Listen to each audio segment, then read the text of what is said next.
morning and just looked up along the coast on the Google Maps and found a tiny little fishing village on the coastline, and one of the pictures that came up, hello,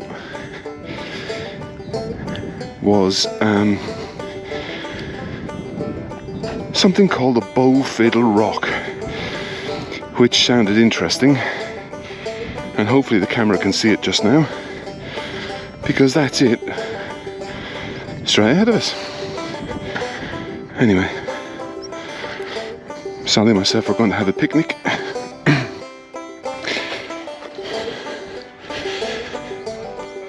At the Fiddle Rock, just down in that little cove. It's beautiful. I'll see how brave I feel in a minute, but there's quite a keen coastal breeze. If the drone behaves itself, I may put the drone up, but I'm not holding out for I'm not holding my breath on that one. Sally's already made her way down. I've been down here once, and I forgot the gas canister for making the coffee, so I had to climb the hill again. But I had also left this camera stuck to the top of the car, so I'm glad I retrieved it.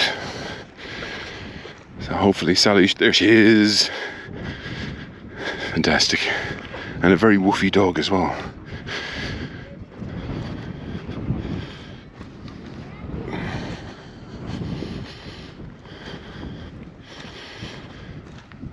I'll lift this on the roof.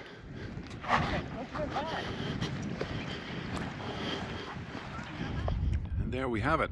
That's kind of what we came here to see. The Fiddle Rock. It's lovely. I can't remember the name of the village. I shall hopefully find it on Google and I'll put it on the screen. But quite a nice place to have a picnic.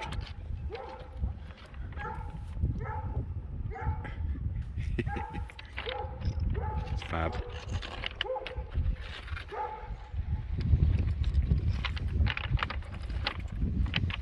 Go a bit closer. How magnificent is that? Slightly paranoid of dropping my phone. I know it's just a rocky outcrop, but it's a very picturesque one. I'm guessing, no, I'm no expert, I reckon that was flat level land and it's kind of flumped down. It's technical, that flumped. It looks almost like it's volcanic. The beautiful dog was barking at me earlier. She really was. It's proper beautiful. If you can't hear me, sorry. It's breezy.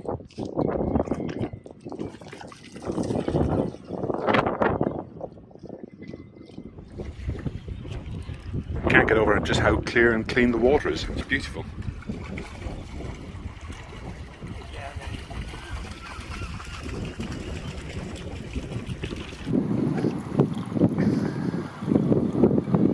Just spotted two cormorants having a dry and a preen on the left hand side of the Fiddle.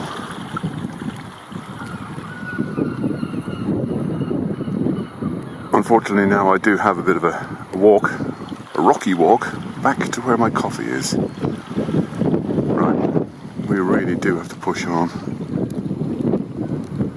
Is he going to stand his wings out? Yeah, there you go, look, he's got his wings out. Oh, and it's out of focus. Come on, focus, focus, focus. Lovely. Yeah, he's drying his wings. Quick little 360 before we go. While we catch our breath at the top of the hill. That's what you call a romantic area to have a picnic. Slightly breezy. There she is.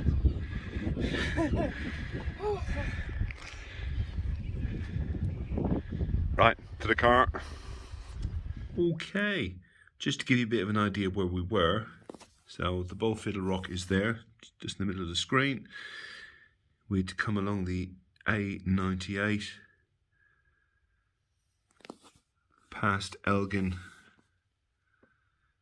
back down to, turn the page. No, there isn't a place called Turn the Page, don't worry. Inverness, which was there. We were up here, over the bridge, and onto the Black Isle, and Glenore is just there.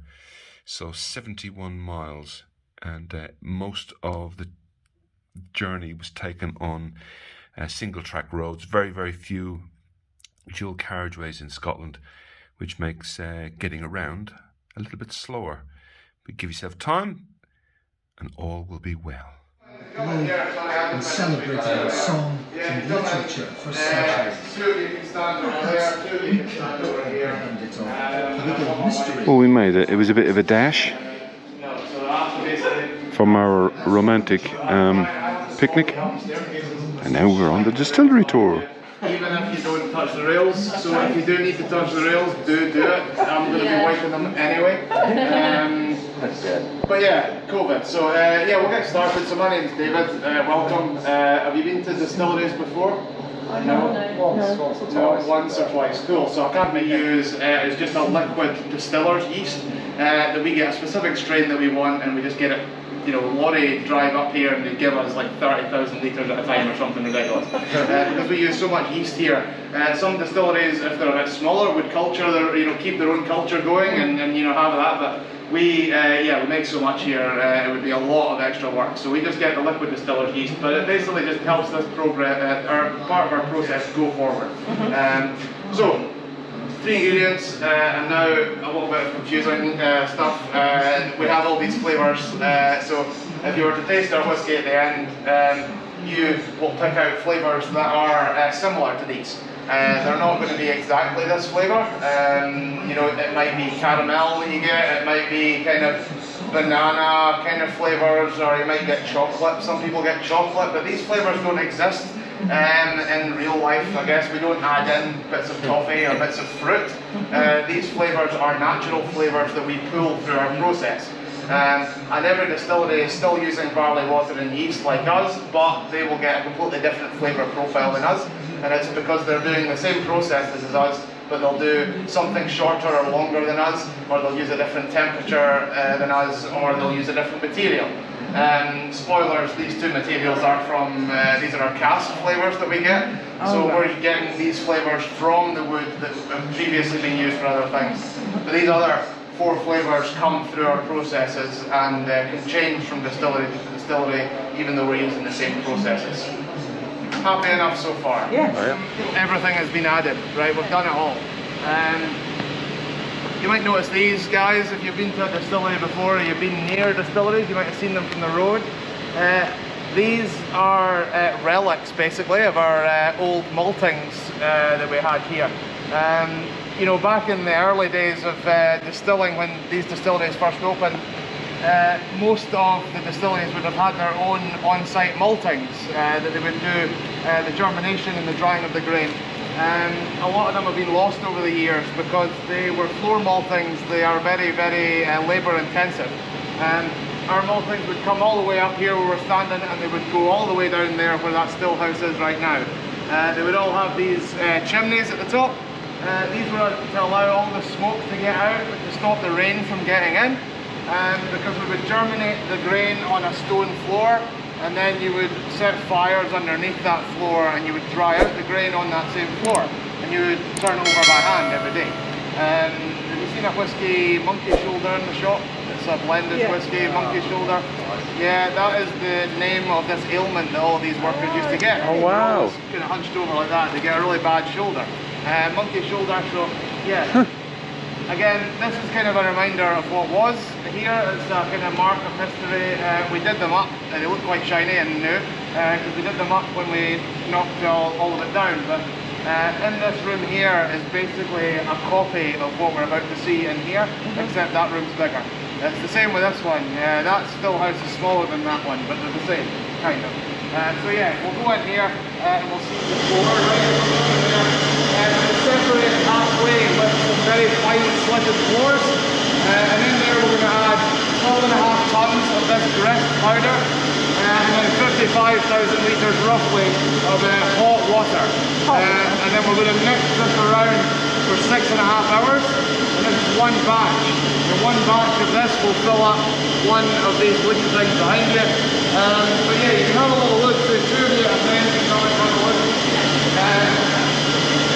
This is what we call that a mash. And yeah. For the heat, you can. Just about, I know, so yeah, you can just about see it moving around. 65, 70 degrees in there. That's amazing. This is the coldest room of the tour. Coldest room of the tour. So it comes out of that big stainless steel. I don't know if you could see it, but I could just. And then goes into one of the wooden container thingies, like the guy said over here. Just have a little, stick your head in there. Oh wow! Oh wow! Get Bubbling. that smell, that kind of strength Yeah. off it as well. It might be quite a young batch still, but I'm not going to smell at all, but no. I'll take your word for it. Take my word for it. You'll smell it. It might be quite a young batch in there. Now you can see it's moving away.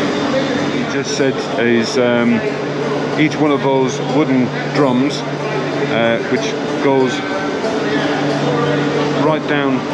You can see down through the grated floor, holds 55,000 litres. That's about 9% volume of alcohol at the moment. Was asked not to take any video footage or take any photographs in the next room because of the risk of fire. Although I was allowed to take this one photograph of the stills. These stills are unique to GLEN, and these are the different stills throughout Scotland. This is the room where they store all of the different whiskies from Scotland.